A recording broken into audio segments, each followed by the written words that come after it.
বাড়ির সামনেই রথের মেলা বসেছে। সবই তো আছে, ঘুরতে গেছিলাম, তাও কিছু না কিনলে হয়। চলো আজকে তোমাদের সাথে দেখাই কি কি কিনেছি আমরা।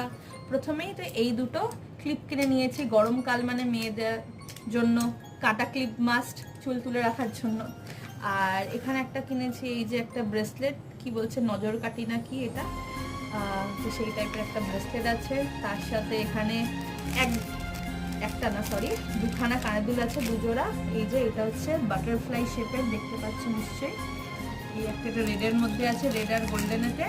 আর এটা হচ্ছে ফ্লোরাল, ছোট ছোট এগুলো কিনেছিস। আর তার সাথে এখানে বাদাম ভাজা, মেলায় গেলে বাদাম, জিলেপি আর কাঠি ভাজা তো মাস্ট, সেগুলো মা কিনতে দিল না, বলে যে কি শরীর ভালো থাকবে না ওইগুলো খেলে, যেহেতু কিছুদিন আগে আমার শরীর খারাপ করেছিল, তাই অল্প কটা গরম গরম বাদাম এনেছে। চলো এবার আমরা বাদামগুলো খাই। টাটা। কেমন লাগলো?